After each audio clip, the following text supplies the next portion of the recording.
तो आज हम लोग करने जा रहे हैं लिटिल मिस सनशाइन मूवी को एक्सप्लेन करेंगे। तो मूवी की शुरुआत होती है एक लड़की से जो टीवी पर मिस ब्यूटी प्रेजेंट को देख रही होती है। उसके अंदर एक बेस्ट कैलिफोर्निया क्राउन जीत जाती है और यह विनिंग मोमेंट वह बच्ची देखती है और अपनी खुशी को जाहिर करती है। अगले सीन में हमें दिखाते हाँ कि एक मोटिवेशनल स्पीकर लोगों को लाइफ में अपने ड्रीम को कैसे अचीव करे वह सिखा रहा होता है। यूज भी सुनने के लिए कुछ ही लोग होते हैं। थर्ड सीन हमें लेकर जाता है एक टीनेजर बच्चे के कमरे में जो इंटेंस वर्कआउट कर रहा होता है। फिर हम पहुंचते हैं एक ओल्ड मैन के पास जो ड्रग्स ले रहा होता है। फिर नेक्स्ट सीन में हम लोग देखते हैं कि एक वुमेन ड्राइविंग करती हुई अपने हस्बैंड से हॉस्पिटल जेन की बात कर रही होती है। फिर वह हॉस्पिटल पहुंचती है और यूज पता चलता है कि उसके भाई ने सुसाइड अटेम्प्ट करी हुई थी। डॉक्टर यूस मिसेस हुवर बुलाते हैं और यूस कहते हैं कि उसका भाई अभी तो ठीक है, लेकिन लेडी को आगाह करते हैं कि ऐसा सामान जिनसे यूस खतरा हो वो उससे दूर रखना होगा। फिर लेडी अपने भाई को गड़ी में बेथकर घर लेकर आती है जहां पर उसका बेटा ग्वेन होता है। तो अंकल फ्रैंक यानी कि सुसाइड करने वाले अंकल को ग्वेन के साथ रहने के लिए इंस्ट्रक्शंस दिए जाते हैं क्योंकि यूस अकेला छोड़ना बहुत ही ज्यादा खतरनाक होता है, ऐसा मिसेस हुवर का मानना है।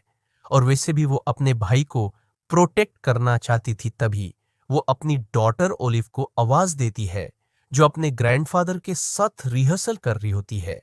सभी को डिनर के लिए बुलाया जाता है। तभी रिचर्ड हुवर आता है जो कि शेरिल का पति है और वो ग्वाएं और अंकल फ्रैंक को डिनर के लिए बुलाते हैं और सच में कहते हैं कि उसकी जो नाव स्टेप टू रिच की वीडियो ड्राइव है वह उसने किसी एक बंदे को बेचने के लिए भी हाँ, जिसमें उसने बहुत ही ज्यादा पैसों का इन्वेस्टमेंट किया है। अब सिर्फ हाँ कहने की देरी है। अब गोइंग कुछ बोलाता नहीं है। इसका मतलब यह नहीं है कि वह बोल नहीं सकता, लेकिन अंकल फ्रेंड को पता चलता है कि गोइंग ने ना बोलाने की कसम खाए है क्योंकि यूज पायलट बनना है। मतलब जब तक वह पायलट नहीं बन जाता तब तक वह चुप ही रहेगा। मिस्टर रिचर्ड खाते वक्त भी मोटिवेशनल बातें करते हैं और तभी उसकी बेटी ऑलिव को मिसेस हुवर से पता चलता है कि उसके अंकल मिस्टर फ्रैंक ने सुसाइड करने की ट्राई की थी। यह सुनकर रिचर्ड को बिल्कुल भी अच्छा नहीं लगा। इस वजह से दोनों हस्बैंड और वाइफ के बीच में बहस होने लगती है। तभी छोटी बच्ची ओलिव सुसाइड करने का रीजन पूछती है। तभी यूस अंकल फ्रैंक से पता चलता है कि उस कोई लड़की पसंद है। सभी पता चलता है कि फ्रैंक ने कुछ ऐसा किया है जिसे यूज जॉब और घर से निकल दिया जाता है और फ्रैंक का कंपेटिटर उसे जॉब और गर्लफ्रेंड दोनों छीन लेता है। तभी रिचार्ज इनडायरेक्टली फ्रैंक को लूसर बताता है। तभी ओलिव सभी को बताती है कि वह लिटिल मिस कंटेंट में रीजनल लेवल पर फर्स्ट रनर अप रह चुकी है। अब यूएन लोगों को बड़ी अपॉर्चुनिटी का वेट होता है। यह सुनकर अंकल फ्रेंड ओलिव को बेस्ट ऑफ लक बुलाते हैं और इसके बेड रिचार्ड की विनिंग स्पीच फिर से शुरू हो जाती है। कभी मिसेस होवर को उसकी बहन का कॉल आता है कि olive state little miss sunshine में सिलेक्ट हो जाती है। तभी उसकी बहन कुछ बहाना बनाकर ओलिव को स्टेट लिटिल साइड में लेने के लिए मना कर देती है। यह सुनकर रिचर्ड थोड़ा गुस्से में आ जाता है क्योंकि मिसेस हुवर को कैलिफोर्निया प्लेन के अंदर जाना था। तभी रिचर्ड पैसों के बारे में बताता है कि उसने बहुत पैसा इन्वेस्ट किया है। एफआईआर घर के अंदर कैओस मच जाता है, लेकिन ओलिव अपना सारा सामान पैक करने की है। अपनी एक्साइटमेंट में बड़ में अभी लोग ओलिव के साथ कभी फोन या जाने का डिसाइड करते हैं और वह भी रोडवे में मिनी वन के अंदर। तभी गुयन आने के लिए माना करता है क्योंकि यूज अकेला रहना ज्यादा पसंद है। एफआईआर उसकी मौत उनसे ऐसी कुछ डील करती है जिससे वह आने के लिए मन जाता है। एफआईआर सभी लोग बुस में होते हैं और उसके ग्रैंडफादर कुछ इन्हें अप्रोप्रिएट बातें करते हैं जिससे चाइल्ड थोड़ा बिगड़ जाता है और यूस कुछ कहने लगता है।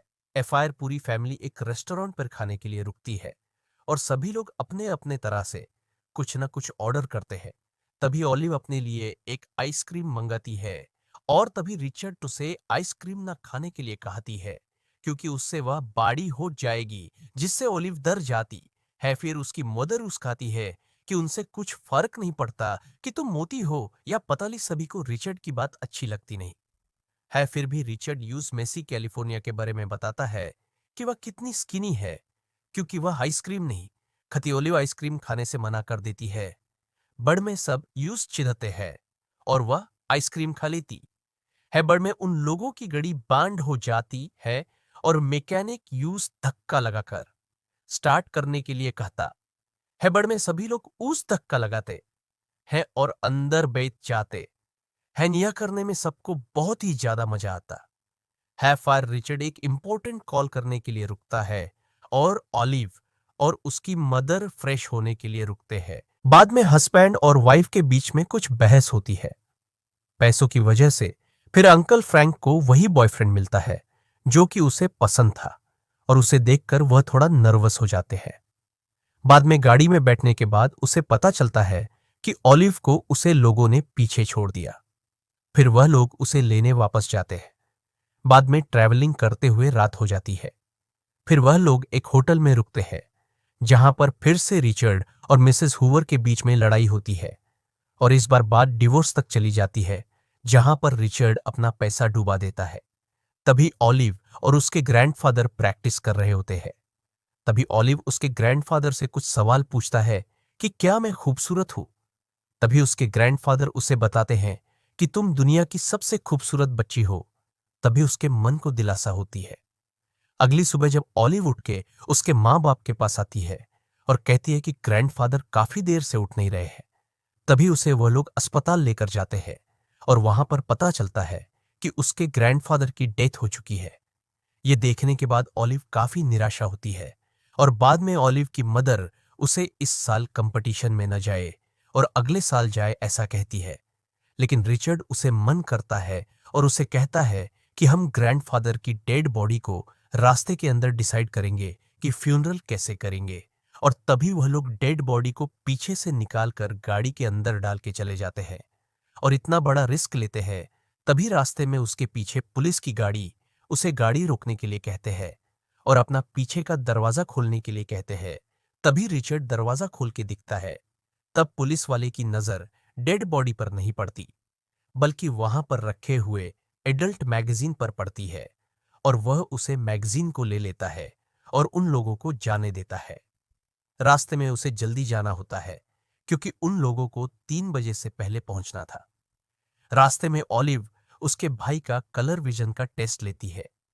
तभी उसे पता चलता है कि उसका भाई कलर विजन में नहीं चल सकता, इसीलिए उसका पायलट बनने का सपना कभी पूरा नहीं हो सकता क्योंकि कलर विजन ना होने वाले कभी भी प्लेन को नहीं उड़ा सकते। इसीलिए वह उदास होकर गाड़ी से उतर जाता है और सभी को लूजर बोल देता है और जोर से चिल्लाने लगता है। तभी सभी लोग उसे समझाते हैं लेकिन वह गाड़ी में वापस बैठने के लिए नहीं मानता। बाद में उसकी बहन ऑलिव उसे ऐसे समझता है जैसे वह गाड़ी में बैठने के लिए मान जाता है और सभी लोगों से माफी भी मांगता है। बाद में जब वह लोग एग्जैक्ट 3 बजे कांटेक्ट पर पहुंच जाते हैं, लेकिन तभी वहां पर देखते हैं कि जो रजिस्ट्रेशन का टाइम है उसके ऊपर 5 मिनट हो चुके थे।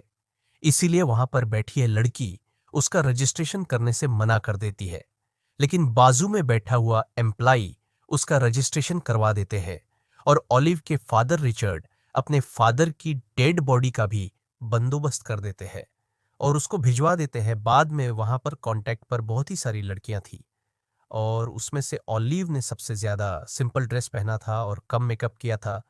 तभी अंकल जैक और गोइन साइड में जाते हैं और कुछ बातें करते हैं। तभी अंकल जैक कहता है कि हाई स्कूल ही ऐसा टाइम है जहां पर बच्चे सबसे ज्यादा चीज सीखते हैं।